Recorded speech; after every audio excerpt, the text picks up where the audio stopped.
estamos en el Café de Diario 55, somos el canal de todo, Super TV. En esta mañana contamos con la grata presencia del ingeniero Irving Vargas, es dirigente del PRM, además gerente comercial de Norte, y aprovechar la presencia de Irving para hablar de muchos temas a propósito de la situación que estamos viviendo, producto del paso de Fiona, además de los temblores que hemos estado sintiendo en República Dominicana, un experto en sismología y todo lo que tiene que ver con tierra, es un conocedor de toda esta área.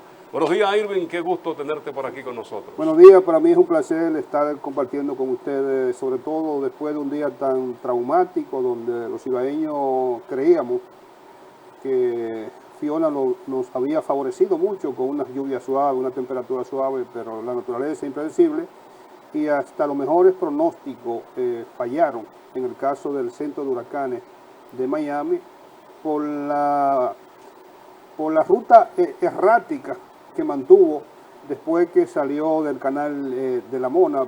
Por eso es importante darle seguimiento a los boletines, porque usualmente el centro de huracanes de Miami va actualizando, aunque lo actualiza cada una hora, cada media hora. Resulta que el pronóstico de la trayectoria siempre ellos lo analizan en base a 12 horas.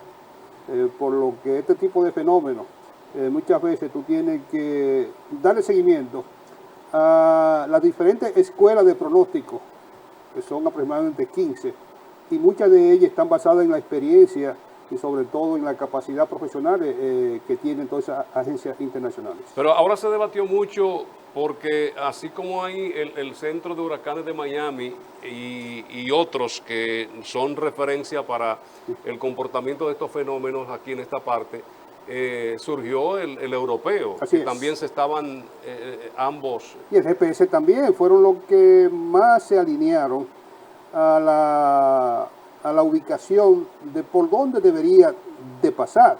Porque al principio siempre, tanto la agencia GPS más la europea, siempre ubicaron el ojo de huracán tan pronto estaba pasando por el suroeste de Puerto Rico. La posibilidad de que el fenómeno iba a atravesar casi por completo lo que es la región del Cibao.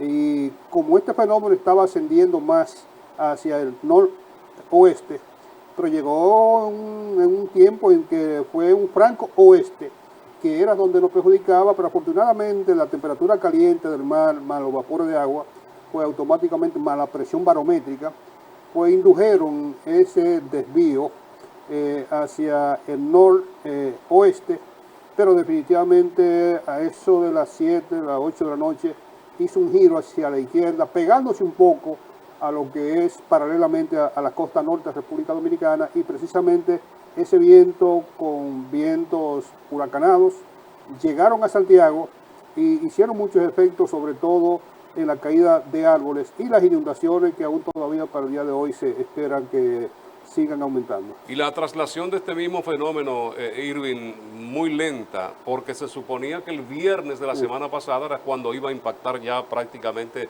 territorio dominicano. Así es, venía a 20 kilómetros por hora y de buena primera en un ojo de huracán difuso, bajó a 15.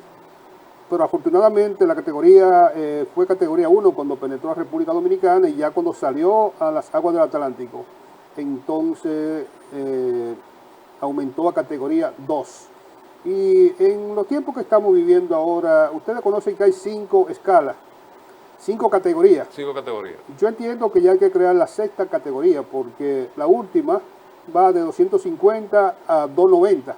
Aproximadamente cada 50 kilómetros por hora hay una categoría más, pero María y muchos huracanes están sobrepasando los 300, 310, 320 kilómetros por hora, por lo que ya amerita una 6ª escala debido al cambio climático. Y eso es importante que la gente entienda cómo interpretar una categoría, porque hay categorías que tú no puedes caminar, hay otra categoría que te va a producir muchas inundaciones urbanas, y eso es importante de que la gente sepa apreciar. Mira, este fenómeno pasó aproximadamente a 70, 80 kilómetros de la ciudad de Santiago, cuando se acercó a Gaspar Hernández y Santiago, mas sin embargo los vientos huracanados llegaron a Santiago y creaba mucha perturbación porque entendíamos que el fenómeno que pasó por República Dominicana no lo sentimos cuando pasó por la parte este de República Dominicana en el área del Cibao, Cibao noroeste, porque el Cibao central, por la cercanía, bueno, pues lo que es el área de San Francisco, lo que es el área de ya Nagua se impactó grandemente, pero el área también de Gaspar Hernández y Cabarete fueron zonas que fueron impactadas y sobre todo la parte este que fue la más catastrófica y es donde más daño hubo en la República Dominicana. Irving, ¿por qué no pierde fuerza el huracán? Porque se esperaba que al pasar por el territorio nacional, por tierra, pues se debilitara el fenómeno. Sin embargo, en ningún momento esto pasó. Bueno, lo que pasa es que el macizo cordillero de la cordillera oriental prácticamente es muy bajo y por tanto no presenta grandes obstáculos como presenta el macizo de la cordillera central, que se fajó con David y David no pudo penetrar al Cibao. Por eso Santiago nunca ha penetrado un huracán más que una simple tormenta. Por eso los dos macizos que tenemos juegan un importante papel en la defensa de la ciudad en contra de los huracanes. El septentrional y el central. El septentrional, pero usualmente los fenómenos no vienen norte-sur, vienen desde el este y muchas veces, sobre todo ahora, en la última temporada que se forman huracanes en aguas calientes del Caribe, muchas veces vienen sur-norte, como ha ocurrido. Y eso es importante porque el cambio climático nos ha trastornado. Antes los huracanes venían desde África, mas sin embargo ahora la temperatura caliente del mar Caribe nos forma huracanes y en menos de 3, 4, 5 días tenemos huracanes categoría 4 y eso es prácticamente una incidencia del cambio climático. Y para que se produzca un huracán, la temperatura del mar debe de estar a 50 metros, alrededor de los 25 grados Celsius. Si no existe esas condiciones, por eso es que cuando hay un frente frío, los huracanes desvían su ruta, porque el alimento de un huracán, el combustible, es el vapor de agua. El agua caliente. Sí, el vapor de agua sobre todo. Si no hay vapor de agua, el huracán va perdiendo fuerza.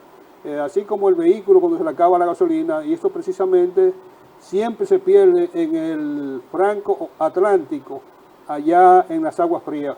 Pero ahora ha ganado fuerza al entrar al Atlántico. Sí, pero en el Atlántico bien arriba, ya cuando la temperatura cambia, bueno, no existen las condiciones para poder seguir trasladándose con su propio esfuerzo, porque toda una combinación de presión barométrica, si la presión barométrica baja, aumenta la temperatura. Si hay más vapor de agua, también aumenta la velocidad, y cuando entra al territorio, entonces se disminuye. A Puerto Rico no entró por el centro donde hay bastante cordillera, pasó rozando por la parte sur-oeste de Puerto Rico y eso automáticamente no le hizo efecto para que descendiera. Por eso los pronósticos dijeron que cuando pasara la República Dominicana se iba a convertir en un huracán categoría 2, tal como sucedió. El día pasado leía de que los vientos que arrastraban el polvo del Sahara y que llegaba al Atlántico, esto neutralizaba en parte los efectos de la formación de huracanes,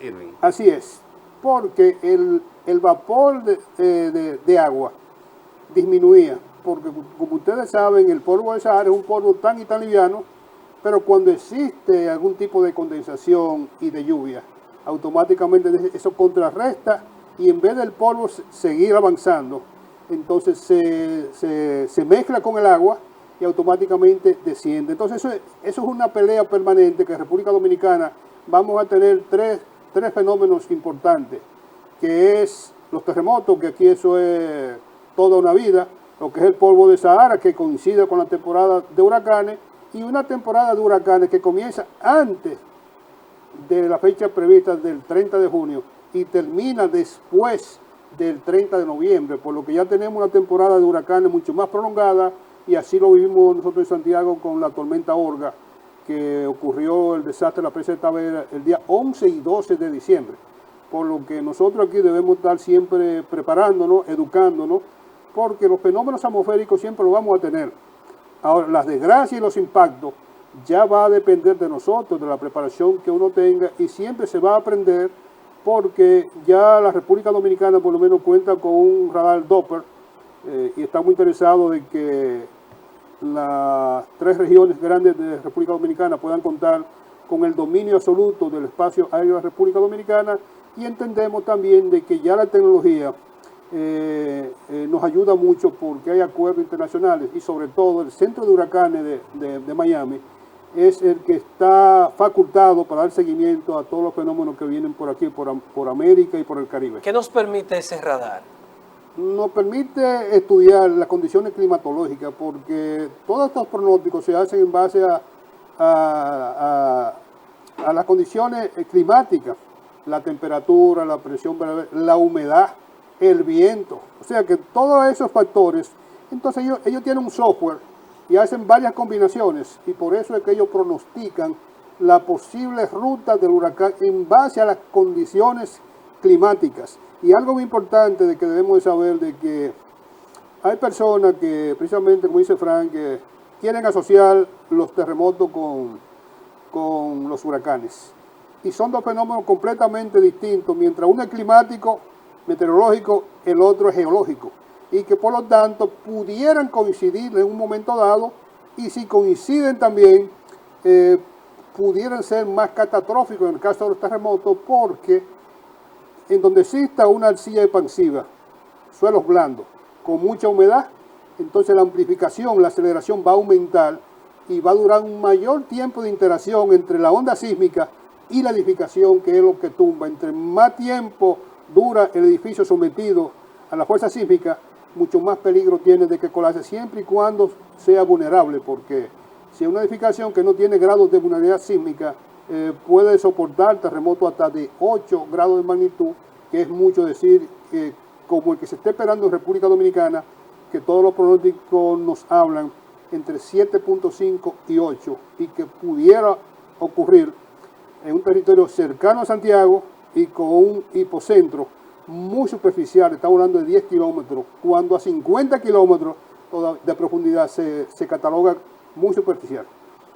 Esos son los pronósticos que tenemos, pero es bueno que la gente se diferencie de que el calor, cuando la gente siente calor, se va a temblar la tierra, y eso ha sido una tradición que se ha heredado durante toda la vida, y no es así, porque hay terremotos en pleno diciembre, en pleno invierno, y aquí en República Dominicana el principal terremoto ocurrió en agosto, el 46, de 8.1, y después duramos 5 meses más con terremotos de 7.5, ahí todo en la parte este, y el de Sumatra fue en diciembre, un 26 de diciembre, el cual trasladó el eje de la Tierra en milésimas de segundo, para que ustedes puedan entender de que los terremotos no tienen que ver nada con el clima. Hay gente que entiende de que los pequeños sismos, los temblores de tierra, libera energía, y esto impide de que pueda producirse uno de gran magnitud, como usted señala, Irving. Hay creencia también sobre eso, pero tienen que haber cientos de 4 y de 5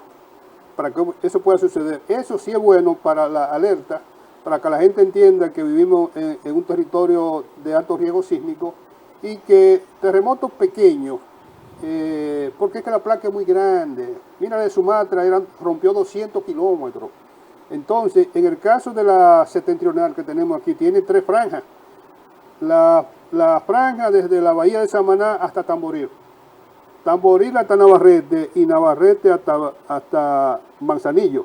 Ustedes recuerdan que de Navarrete hasta Manzanillo siempre hay temblores cerca de Villavasque.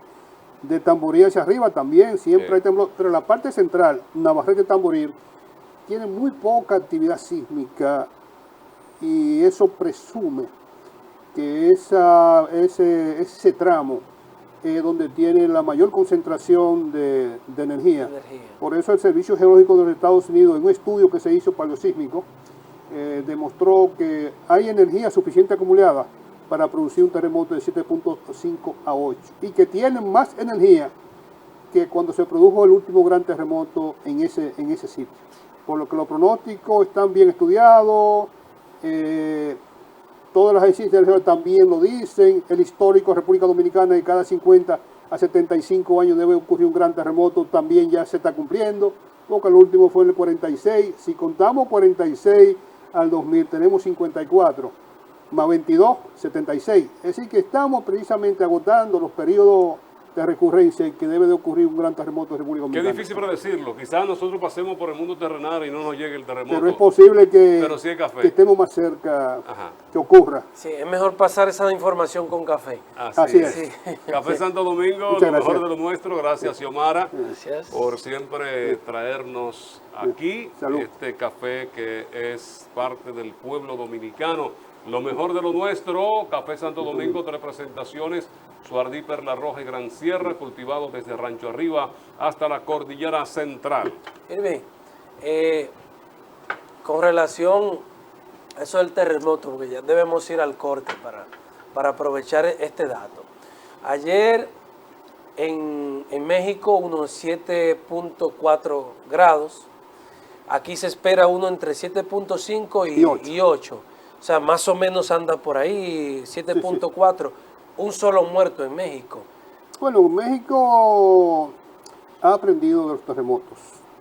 Y nosotros en República Dominicana, gracias al terremoto de Venezuela y el terremoto de México, tenemos buenos expertos en la República Dominicana porque salieron los primeros profesionales a prepararse, porque antes se pensaba que era un castigo de Dios. Y yo entiendo que Dios es muy sabio y Dios nos ha dado la facultad a muchos que estamos interesados en ese tema de poder entender los fenómenos para preservar vida. Y que por tanto nosotros entendemos de que México y Japón han avanzado bastante, pero a México ya con tantos terremotos, con periodos tan cercanos, porque todo va a depender del movimiento de la placa. Por ejemplo, aquí se mueve 2 centímetros por año. Estamos diciendo que una velocidad de 2 centímetros por año, pero en México, esa zona, en el cinturón de fuego, estamos hablando de entre 20 y 30 centímetros, lo que significa que si aquí duramos 50 a 75 años, allá deben de ocurrir terremotos, al igual que en Chile, entre 5 y 10 años, terremotos catastróficos, y que por tanto, cada vez que viene un terremoto y tumba lo que tiene vulnerabilidad, se va aprendiendo y no se comienzan a construir edificaciones que sean vulnerables. Por eso ya en el caso de México ha resistido y ha avanzado mucho. Ya tanto en México como en Japón, un terremoto de 8 produce muy poco efecto. Ahora bien, el efecto en el caso de Chile y en el caso no mucho de México son los tsunamis, porque precisamente hay muchas construcciones informales a orilla de toda la costa. Y por eso vimos que un terremoto en Haití de 6,7 mata a 350,000 mal contados. Y resulta que en Chile un terremoto de 8 apenas murieron 200 y tantas personas. Y fue fruto del tsunami. Y precisamente eso. Y las estructuras el físicas el caso también. nuestro. La estructura física de Chile. Yo estuve en Chile la última vez que estuve hace como 5 años. Y ahí está el edificio más alto de Latinoamérica, en Chile. Entonces ellos han aprendido bastante porque las edificaciones deben de estar acorde con el tipo de suelo y con el uso de las edificaciones. Lo que quiero ver es, en la República Dominicana, hubo un terremoto similar al de ayer en México, 7.4, 7.5. ¿Estaríamos cosechando resultados más o menos similares o nos impactaría mucho? Mira, nosotros todavía nos falta mucho que aprender. Hemos avanzado, ya tenemos un nuevo código sísmico que eso nos ha permitido a nosotros que las edificaciones del año 2012 hacia acá esté muy bien construida, pero ya esa masa edificada con un código sísmico irrespetuoso desde el punto de vista de que, según me contó Coromina Pepín, cuando él fue secretario de Obras Públicas, tuvieron que transarse por un código sísmico preliminar, porque los intereses nacionales se impusieron y tuvimos recorriendo con ese código preliminar durante décadas y más décadas, y que por tanto edificaciones importantes como en Santiago, vamos a suponer el Ayuntamiento de Santiago. Nosotros pasamos por el Ayuntamiento y al final hicimos un estudio que nos costó cerca de $1 millón con un técnico internacional y demostró que el Ayuntamiento de Santiago hay que readecuarlo, sobre todo en el lobby, que ese nivel puede desaparecer, la sala capitular y el Salón Juan Pablo Duarte. Si nos vamos para los bomberos, también, pero aquí hay muchos colegios y muchas escuelas que tienen grados de vulnerabilidad sísmica. Algunos se van a caer, otros no, para que la gente no se entienda, porque grados de vulnerabilidad sísmica hay que pueda fallar algo. Pero sabemos que un Ulises Francisco de Payá es casi seguro de que con la carga de uso un terremoto de esa categoría se vaya, porque una edificación como esa, con un terremoto de 6.5 en Puerto Plata, colapsó sin tener la carga de los estudiantes encima. Y ese edificio presentó falla en columna corta, que es un grado de vulnerabilidad sísmica. Sí, entonces aquí tenemos identificadas muchas edificaciones que pueden colapsar, pero es importante que la gente entienda de que un terremoto, un edificio de 4 niveles hecho de bloque, en buen terreno, no le va a pasar nada. Una casa de madera no le va a pasar nada, por lo que yo entiendo que aquí tenemos estudios suficientes. Por ejemplo, el elevado de la Estrella de Sadalá con Juan Pablo Duarte y 27 de febrero tiene toda la vulnerabilidad sísmica para que un terremoto colapse esa edificación, como sucedió en Kobe con un terremoto de 7.2.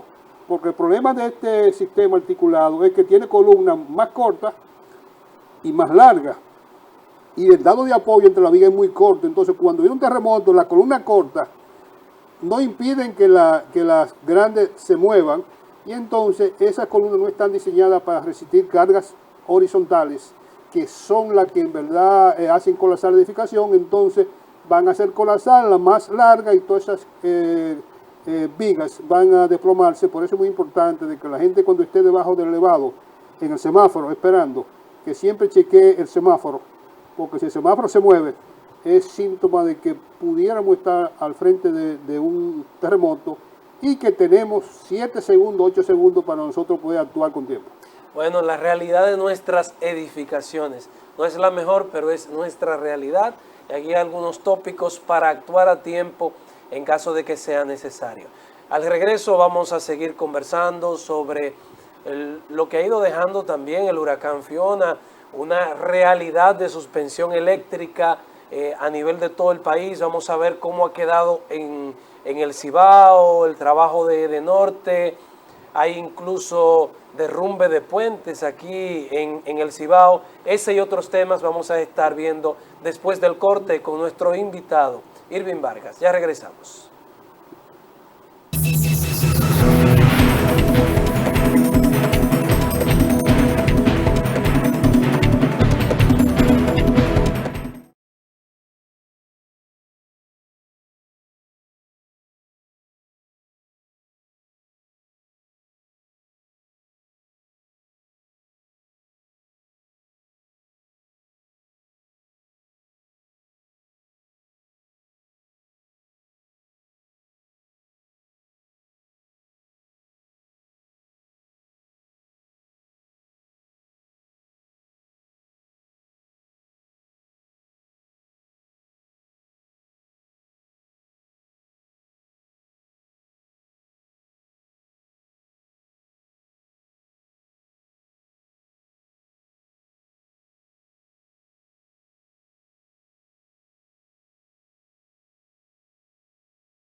temas que podemos conversar y tratar con Irving Vargas. Es ingeniero de profesión, pero ha trabajado en diferentes áreas y tiene un dominio de todos estos temas que estamos abordando con él en este espacio del café, a propósito del paso del huracán Fiona por la República Dominicana.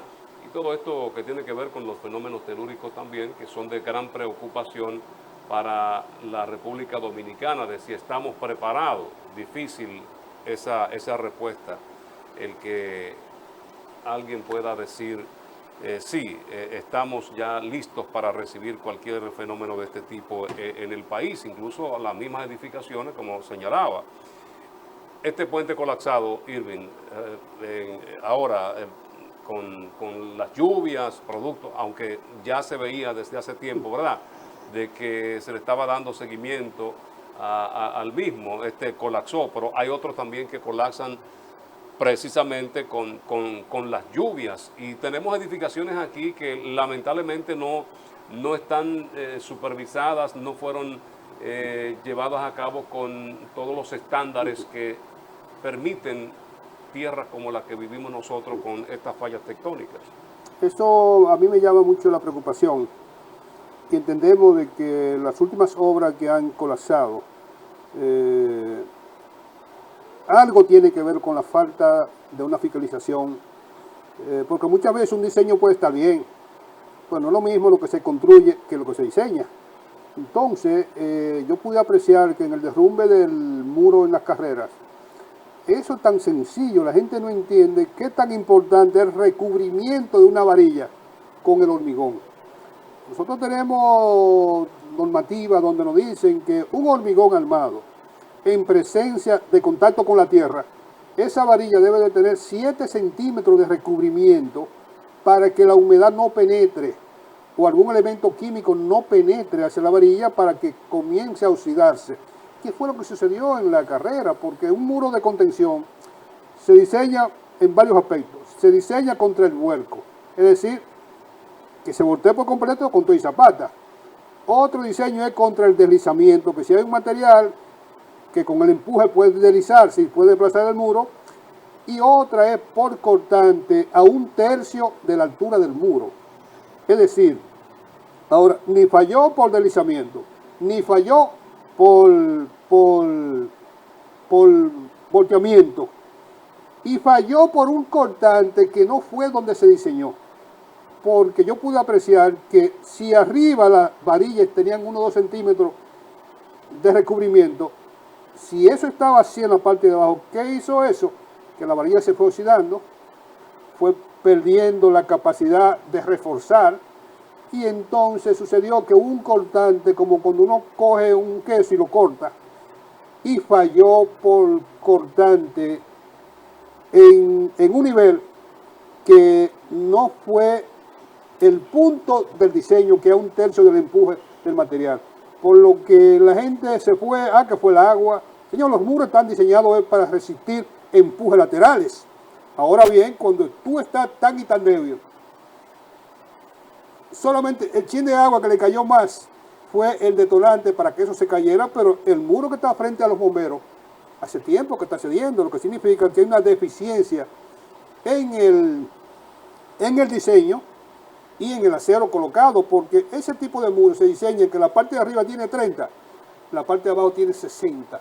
Ese muro tenía el mismo espesor, pero las varillas no fueron ubicadas en el sitio correcto, con la protección adecuada. No sé si ustedes han observado en Puerto Plata qué le pasó a todos los bancos de hormigón que existían en el malecón de Puerto Plata. Todos colapsaron, se corroyeron. ¿Qué le pasa a un ser humano cuando tiene cáncer en los huesos, donde los huesos se comienzan a desintegrar? Porque nosotros estamos de pie por los músculos y por los huesos, pero no solamente por los músculos nosotros podemos caminar.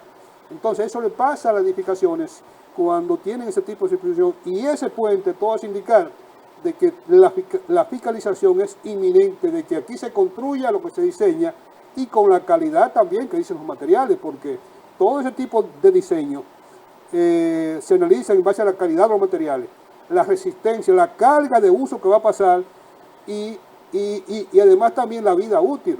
Y ese puente no tiene tantos años para que hiciera lo que pasó, pero aquí estamos usando muchas veces de grandes luces con unos dados de apoyo muy pequeños, que muchas veces la ingeniería no solamente que sea seguro, sino que aparente seguro, y eso es importante, como se dice con la mujer del alcalde, que no solamente debe ser seria, tiene que aparentarlo. Sí. tiene que aparentarla también. Miren, pero que en esta autopista, que es la principal del país, la autopista Duarte, conecta la capital con el Cibao, este no es el primer puente. O sea, en los últimos años hemos visto que ya varios puentes se caen. O sea, falta un nivel de supervisión, de mantenimiento. Y de estudios geológicos también.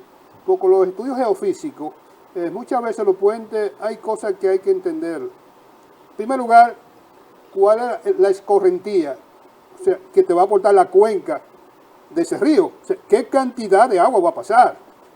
En segundo lugar, qué tan profundo yo tengo que hacerla. Pero esto era un puente seco, en el caso del Sí, de ayer. pero el problema de eso todo parece indicar que fue estructural. Estructural, de diseño y de supervisión, que son muchas cosas que hay que tener en cuenta. Entonces, tú no puedes construir una zapata de un puente muy superficial a orilla de un río, porque, ¿qué resulta? Los régimen de agua en las cañadas y ríos, hay dos tipos de régimen, que es el laminar, cuya pendiente es la misma y la velocidad por ende es la misma. Ahí no produce efecto. Ahora, cuando es turbulento, que no es más que un cambio de velocidad, tú sabes cuando ustedes fueron al colegio, ¿qué es una aceleración? Cambio de velocidad. Entonces, al existir un cambio de velocidad, produce una aceleración. Entonces, produce una erosión. Entonces, automáticamente ahí viene que los aproches usualmente fallan, o por capacidad por la sección debajo del puente, o por la altura del puente, o porque uno de esos aproches no se hizo adecuado con la profundidad en que las cimentaciones deben de estar. Por lo que cada huracán que aquí pasa nos va enseñando, y ya ve que en no sé cuántos puentes se cayeron, pero yo entiendo que cada huracán a nosotros nos va demostrando las debilidades que tenemos, y el Ministerio de Obras Públicas, que ha estado en los últimos años en muy buenas manos, yo entiendo que va a tomar en cuenta todos esos errores que muchas veces se han construido y que muchas veces no había la supervisión. Ahora tenemos supervisión, tenemos mucho más fiscalización, hemos avanzado más y podemos entender más la naturaleza, porque el puente que antes tenía 3 metros de altura, en este tiempo del cambio climático, donde vamos a tener más lluvia en poco tiempo, significa que vamos a tener que tener una sección mucho mayor. Es decir, que quizá 15 años atrás se calculaban bien con el caudal, pero ahora que nosotros sabemos el cambio climático, con lluvia más intensa en poco tiempo, entonces vamos a tener que sobrediseñar un poquito más de altura para nosotros poder prever. Pero ya en el no creo que puedan quedar muchos puentes, porque cada huracán que viene se lleva 200. Y ya yo entiendo ya de que quedan muy pocos puentes en la parte de esta República Dominicana que no se hayan remozado. Irving, no habla mal del Ministerio de Obras Públicas y Comunicaciones la caída de este puente de Pontón ayer, porque ellos informaron de que tenían 2 meses interviniendo el puente. Entonces, ¿cómo es que si está un proceso de mantenimiento y de trabajo hace 2 meses y ciertamente no había problema de seguridad con el ciudadano, porque es verdad que no había paso, ni por arriba ni por abajo, hay que ser responsable con eso, ellos no permitían el paso, pero 2 meses en mantenimiento y viene y se cae. Lo que pasa es que el tipo de gravedad que tenía el puente no solo bastaba con un mantenimiento simple, y todo es indicar que el Ministerio de Obras Públicas es muy posible que ya estuviera considerando un nuevo puente con una licitación, y tú sabes lo traumático que es República Dominicana. El proceso de una licitación, no importa que sea de emergencia. Usted lo que haga de emergencia, usted tiene que cumplir con todos los requisitos. ¿El caso de la carrera? Bueno, el caso de la carrera. Pero ¿cómo es posible que ante una desgracia como la de carrera, como ese puente, no haya una facultad, nos dé una facultad, esa propia ley, de nosotros poder intervenir eso, porque es una emergencia que nosotros tenemos, por ejemplo, todos los ibaeños? Entonces, ¿qué significa eso? Que esa ley hay que flexibilizarla. Y en caso de desastre, aquí hay que buscar la forma. Yo pasé como secretario de urbanismo del ayuntamiento y muchas veces me pedían 3 metros cuadrados de acera y no podía hacerla porque había que hacer una licitación. Así no, estamos muy de acuerdo en la fiscalización, en la transparencia, pero yo entiendo que se pueden utilizar otros métodos con la transparencia y la seguridad que se requiere. Hay que reformar la ley de contratación pública. Hay que reformarla porque es un estorbo para el desarrollo del país. Imagínate tú, un gobierno entra y el primer año los proyectos de ese gobierno prácticamente tiene que tomar ya lo que está en ejecución y caminando, porque cualquier proceso te puede llevar 6 meses, 8 meses y hasta un año. Y sobre todo, un buen diseño te puede llevar 1 o 2 años. Y ya nosotros llegamos al momento de que ponernos de acuerdo, porque la transparencia de un proyecto no está en si yo tengo ley o no tengo ley, es la fiscalización. Y aquí cualquier dominicano puede fiscalizar cualquier tipo de obra que esté ejecutando el gobierno o un ayuntamiento en todo el territorio nacional. Por lo que yo entiendo que ha llegado el momento y que estos fenómenos nos están indicando qué tenemos que hacer y con qué urgencia nosotros, por ejemplo, Santiago está aquí, ahora este puente, y cuántas obras más a nivel nacional no están en esa misma condición. Irving, 61% del sistema del servicio eléctrico en la zona este está suspendido, han informado. Sí. Es de este, 61% ya están trabajando en rehabilitar, pero dicen los que más saben del tema que es de este, dentro de las sedes, es la que menos herramientas tiene y menos grupos, menos brigadas. ¿Cuál es la realidad en el norte? ¿Es de norte? Bueno, el último informe, porque eran cambiantes, la situación era cambiante. Nosotros llegamos a un momento en que teníamos cerca de 350.000 clientes sin energía. Estamos hablando quizás el 350.000, un 45%. Ya cuando el último boletín que yo tuve acceso a las 9 de la noche, nosotros teníamos cerca de 250.000 clientes. ¿Esto es de norte? 79 circuitos fuera, eso representa de los 178 que tenemos, el 40%, pero estamos dando el 74% del suministro de la energía, por lo que yo entiendo que Edenorte entre el día de hoy y el día de mañana podrá restablecer la gran mayoría de esos circuitos y afortunadamente la mayoría de esos circuitos no eran los circuitos más grandes, porque si teníamos el 44%, 40% del circuito fuera y estábamos energizando el 75%, nosotros consideramos de que Edenorte está en capacidad con la cantidad de brigadas que tenemos de nosotros dar respuesta.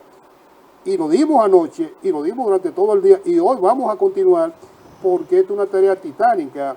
Ahora no solamente fue Edenorte, también la compañía que opera a la terrena, que es una compañía privada, también sufrió los embates, pero me parece que va a tener que tener el auxilio también de las demás EDES en colaboración, porque el problema en lo que pasó es mayúsculo, y que por tanto el sector turismo, que aunque tiene también una compañía privada que le suple, yo entiendo que merece la atención, porque el turismo es lo que está moviendo la economía a nivel nacional, y eso así lo ha indicado el gobernador del Banco Central, y por tanto yo entiendo que merece todo el apoyo no solamente del gobierno, sino de las gemelas como es Edesur y Edenorte, porque Edesur, aunque fue impactado, no fue impactado con la misma intensidad. El que menos afectado fue Edesur, que cuenta aproximadamente con el 38% de los clientes. Edenorte tenemos el 40% de los clientes y el 43% del territorio nacional, que es mucho decir, porque tenemos 14 provincias que tenemos bajo el área de jurisdicción nuestra, y nosotros entendemos que el área de San Francisco, Macorís, Nagua y Samaná fueron los sitios más impactados, y en el caso de Santiago muchas redes fueron tumbadas por el efecto del derrumbamiento de los árboles, que en el día de ayer precisamente, cuando todos esperábamos de que ya iban a salir bastante bien, resulta que Fiona hizo la de ella, ya cuando saliendo de lo que es la parte continental de la parte marina, de la costa norte de la República Dominicana. Vamos a publicidad y cuando regresemos estaremos hablando de facturación con Irving Vargas, que es el gerente comercial de Edenorte. Con él regresamos.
Irving Vargas, ingeniero, vamos a hablar de Edenorte y facturación ahora. Él como responsable del área comercial es el gerente aquí en esta parte.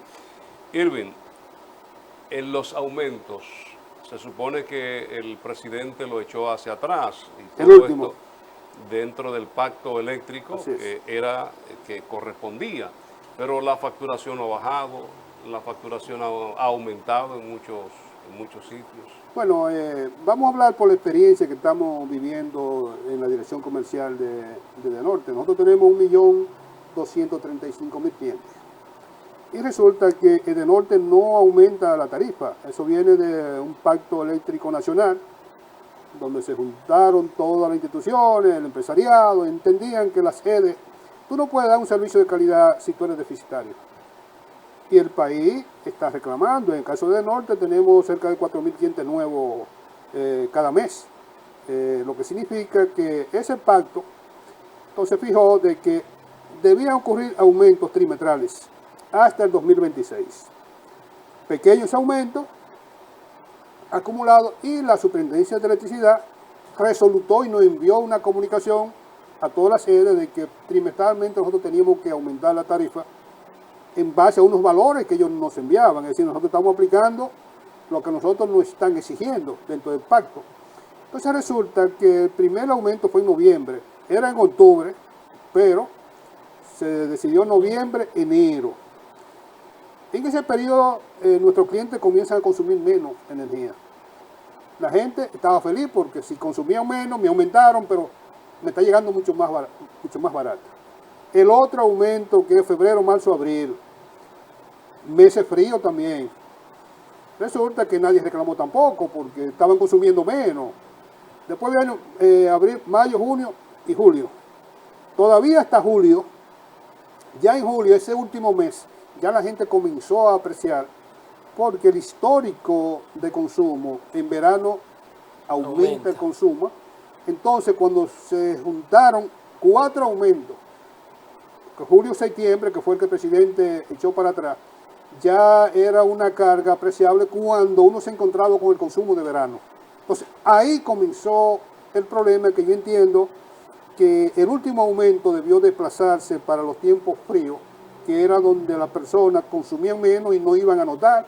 Entonces nos encontramos con ese problema, porque yo era de opinión de que en septiembre aquí pudieran haber estallidos sociales. Y gracias al presidente que tenemos, que tiene una visión, se le fue adelante al problema y entonces pudo contener, paró el pacto eléctrico, que hay que revisarlo y hay que sentarse de nuevo para reestudiarlo, y entonces anuló lo que fue el último aumento, que era julio, agosto, septiembre, que es donde mayor consumo tiene el cliente de Norte. Por ejemplo, nosotros hace 2 meses facturamos 3.900 millones y en el último mes pues bajamos a 3.500 millones, pero el cobro máximo de Norte en el año pasado fue cerca de 2.850 millones, para que ustedes entiendan cómo ha crecido. Y por tanto, nosotros estamos dando salida a todas las reclamaciones, que son bastantes, cerca de 20.000 reclamaciones. Eso representa el 0.17%, es decir, que no es que todo el mundo está reclamando, sino el 0.17%, y de ese 0.17%, el 2%, según Protecon, procede. Es que hay mucha gente que sabe que va a perder el tiempo. Claro, hay un alto porcentaje de eso. Lo ponen a dar viaje. El problema es que el negocio eléctrico es muy interpretativo en cuanto a lo que uno se llama. Por ejemplo, a nosotros nos llegan a diario una persona, aquí hay un famoso en Santiago que se nos quejó, y cuando uno ve el histórico, nunca ha bajado de menos de 840 kilos. Y 4 veces en el otro año consumió más de 1.000 kilos, ahora consumió 1.015 y está reclamando. O sea, un cliente que tenga esa tipología histórica te dice que no tiene razón. Ahora, nosotros revisamos el medidor. Cuando es alguien que nosotros también le hacemos levantamiento de carga, el levantamiento de carga es para ver qué equipo tú tienes, cómo tú estás utilizando tu energía. Entonces, resulta que la propia ley nos dice, si nosotros revisamos y encontramos que todo está bien, tú tienes el derecho de ir a Protecon. Entonces, lo que Protecon nos envíe, pero eso nos causa a nosotros problemas. En el mes pasado, 176 millones de pesos no lo pudimos cobrar porque estaban en reclamación. Ahora, nosotros podemos cobrar tan pronto Protecon apruebe o desapruebe la solicitud. Entonces nosotros podemos cobrar, y eso motivó de que nosotros no llegáramos al objetivo. Entonces son procedimientos que yo entiendo que a partir del mes de noviembre se va a comenzar a ver la normalidad dentro de los aumentos, porque la gente va a consumir menos. Por ejemplo, este es el tiempo de que nosotros debemos hacer un uso racional de la energía. No es bajar la calidad de vida. Por ejemplo, tú tienes un aire, ¿verdad? ¿A qué hora tú lo prendes? Bueno, a tempranas horas de la noche. ¿A qué hora? Hacia las 8 más o menos. ¿Y lo apagas? De madrugada. Bueno, entonces, ¿qué resulta? Que si tú ves el clima, no solamente hoy por el problema del huracán, cualquier día, la temperatura en Santiago se ubica entre los 22 y los 23 grados en la madrugada.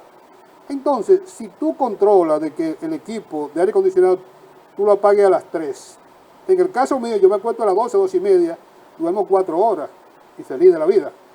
Pero en el caso tuyo, cuando tú prendes el aire, en vez de prenderlo a las 8, tú lo prendes a las 10 o a las 11, tú vas a ver un uso racional de la energía.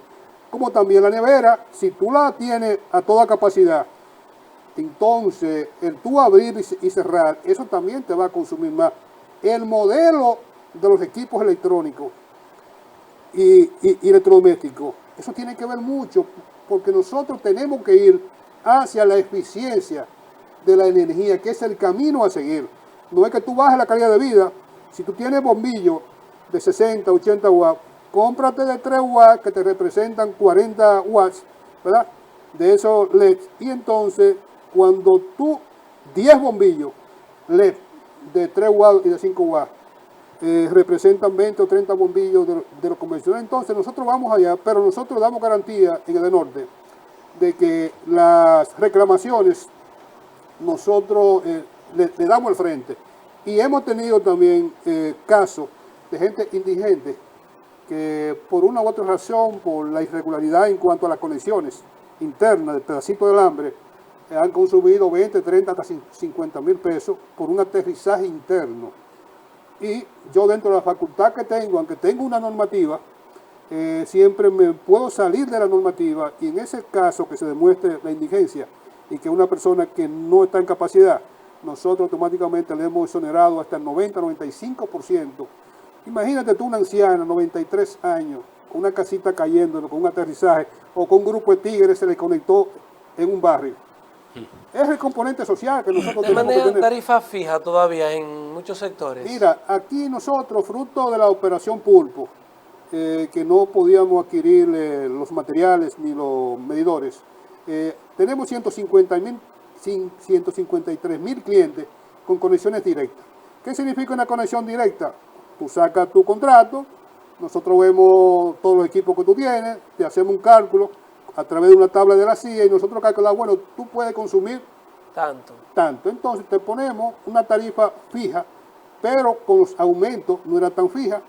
Ahora el presidente de la República ha ordenado adquirir 400.000 medidores y materiales suficientes para nosotros tener un año 2023 sin ningún trauma, porque en este momento todo lo que ha hecho Andrés Cueto es extraordinario y la mayoría con reciclaje y con un materialito por acá y aquí se han hecho más de 300 proyectos y a pesar de eso, que eso nos produce a nosotros pérdida, las pérdidas bajaron en el año móvil que tenemos en 0.7, que es demasiado porque para bajar pérdida hay que invertir y las cobranzas las hemos mantenido en 99.25%.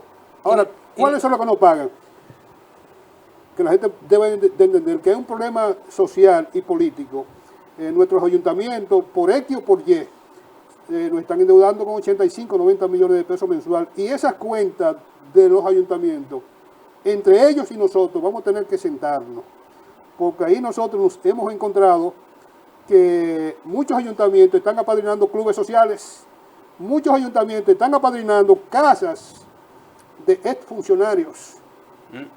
Entonces, ¿qué tenemos que hacer nosotros con esos ayuntamientos? Revisar esos consumos, esos suministros dudosos y que en nada ellos tienen que subvencionar para que así de esa forma ellos puedan entrar en el ciclo de que en vez de que ellos nos deban, Edenorte entonces pagarle a ellos mensualmente por el uso de suelo y que a eso que tenemos que sincerizar, transparentar esos suministros, bajar lo que es la pérdida con los ayuntamientos y que ellos puedan recibir recursos como está recibiendo el Ayuntamiento de Santiago. Se nos fue el tiempo, Irving. Gracias por estar con nosotros. La verdad que ha sido de mucho provecho el poder conversar contigo y sobre todo aprovechar estos fenómenos pues que están, como decía el poeta Pedro Mir, estamos en el mismo trayecto del Sol, en esto de los huracanes, tenemos las fallas tectónicas también aquí en esta parte del país y se espera, como decía, un fenómeno de gran magnitud.